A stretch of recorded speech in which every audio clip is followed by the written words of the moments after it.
നിയമസഭാ തെരഞ്ഞെടുപ്പ് തീയതി പ്രഖ്യാപിച്ചതിന് ശേഷം സ്ഥാനാർത്ഥി നിർണയവും കൂടെ വന്നു കഴിഞ്ഞപ്പോൾ വളരെ വേഗത്തിൽ തന്നെ നമുക്ക് ജനങ്ങൾക്കിടയിലേക്ക് തെരഞ്ഞെടുപ്പ് പ്രചരണത്തിന് വേണ്ടി ഇറങ്ങാൻ വേണ്ടി സാധിച്ചു. NDA എന്ന നിലയിൽ ഒറ്റക്കെട്ടായി പേരാവൂർ നിയോജക മണ്ഡലത്തിൽ ഘടകകക്ഷിയോടൊപ്പം ചേർന്ന് പ്രവർത്തിക്കാൻ വേണ്ടി ഭാരതീയ ജനതാ പാർട്ടിക്ക് സാധിച്ചിട്ടുണ്ട്. സ്ഥാനാർത്ഥി പ്രഖ്യാപനം ഒരു അപരിചിതത്വമില്ല. മുൻപ് ഇവിടെ മത്സരിച്ച സ്ഥാനാർത്ഥിയായിരുന്നു എന്നുള്ളതുകൊണ്ട് തന്നെ ജനങ്ങൾക്ക് വളരെ പെട്ടെന്ന് തന്നെ അദ്ദേഹത്തെ സ്വീകാര്യനാവുകയും ജനങ്ങൾക്കിടയിലേക്ക് പര്യടന പ്രവർത്തനത്തിന് വളരെ വേഗത്തിൽ ഇറങ്ങിത്തിരിക്കാനും സാധിച്ചു. 5-8 ദിവസം നീണ്ടു നിന്ന സ്ഥാനാർത്ഥി പര്യടന പ്രവർത്തനത്തിനിടയിൽ ജനങ്ങൾക്കിടയിലേക്ക് വളരെ വേഗത്തിൽ ആഴ്ന്നിറങ്ങാൻ വേണ്ടി സാധിച്ചു. വളരെ സ്വീകാര്യതയോട് പ്രവർത്തിക്കാൻ വേണ്ടി സ്ഥാനാർത്ഥിക്ക് സാധിച്ചിട്ടുണ്ട്. മലയോര മേഖലയിലെ എല്ലാ പഞ്ചായത്തുകളിലും വലിയ മുന്നേറ്റം ഉണ്ടാക്കുന്ന തരത്തിലുള്ള പ്രവർത്തനം നടത്താൻ വേണ്ടി സാധിച്ചിട്ടുണ്ട്. ഒന്ന്, വന്യമൃഗശല്യം കാരണമൊക്കെ പൊറുതിമുട്ടുന്ന ജനങ്ങൾ NDAക്ക് വലിയ പിന്തുണ നൽകുന്ന രീതിയിലാണ് പ്രവർത്തനം നടത്താൻ വേണ്ടി പ്രാവശ്യം സാധിച്ചത്.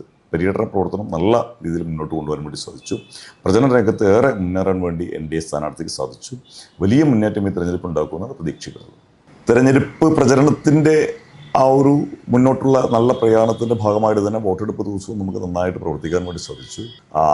കഴിഞ്ഞ 15 വർഷമായിട്ട് പേരാവൂർ നിയോജകമണ്ഡലത്തിൽ പ്രധാനം ചെയ്യുന്ന ഒരു വ്യക്തി തന്നെയാണ് വീണ്ടും ഒരു പ്രസ്ഥാനത്തെ പ്രധാനം ചെയ്യുന്നു എന്നുള്ളതുകൊണ്ട് തന്നെ 15 വർഷമായി പേരാവൂർ നിയോജകമണ്ഡലത്തിൽ നമുക്ക് വലിയ മുന്നേറ്റം ഉണ്ടാക്കാൻ സാധിച്ചിട്ടില്ല എന്നുള്ളതുകൊണ്ടും കഴിഞ്ഞ 10 വർഷമായി പേരാവൂരിനെ പ്രധാനം ചെയ്യുന്ന നമ്മുടെ സംസ്ഥാനം ഭരിക്കുന്ന പാർട്ടിയാണ് വീണ്ടും പേരാവൂർ ഒരു കാൻഡിഡേറ്റായി വരുന്നത് എന്നുള്ളതുകൊണ്ട് തന്നെയും ജനങ്ങൾക്കിടയിൽ വലിയ മുന്നേറ്റം ഉണ്ടാക്കാൻ വേണ്ടി ഈ തെരഞ്ഞെടുപ്പിൽ സാധിക്കും. അത് തർക്കമൊന്നുമില്ല.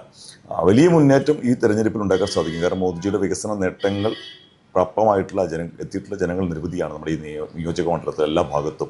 അതുകൊണ്ട് വലിയ മുന്നേറ്റം ഈ തെരഞ്ഞെടുപ്പിൽ ഉണ്ടാക്കാൻ സാധിക്കുമെന്നാണ് പ്രതീക്ഷ. പേരാവൂർ നിയോജക മണ്ഡലം മലയോര മേഖലയിൽ ഉൾപ്പെടുന്ന ഒരു പ്രദേശമാണ് എന്നുള്ളത് കൊണ്ട് തന്നെ ഈ തെരഞ്ഞെടുപ്പിൽ NDA മുന്നോട്ട് വച്ചിരിക്കുന്ന മുദ്രാവാക്യത്തിൻ്റെ ഭാഗമായിട്ട് തെരഞ്ഞെടുപ്പിന് ശേഷമുള്ള പാർട്ടിയുടെ വിലയിരുത്തൽ എന്ന നിലയിൽ വലിയ മുന്നേറ്റം വോട്ടിൻ്റെ കാര്യത്തിൽ ഉണ്ടാക്കാൻ സാധിക്കും. ഒന്ന്, മോദിജിയുടെ വികസന നേട്ടത്തിൻ്റെ പശ്ചാത്തലത്തിൽ ഗുണഭോക്താക്കളായിട്ടുള്ള നിരവധി ആയിരക്കണക്കിന് ആളുകളുള്ള പ്രദേശമാണ് മലയോര മേഖല. ഉറപ്പായും അതുകൊണ്ട് വലിയ മുന്നേറ്റം വോട്ടിൻ്റെ കാര്യത്തിൽ ഉണ്ടാക്കിയെടുക്കാൻ സാധിക്കും. ജയത്തോടടുത്തെങ്കിലും എത്തിപ്പെടാൻ സാധിക്കുമെന്നാണ് NDA പ്രതീക്ഷിക്കുന്നത്.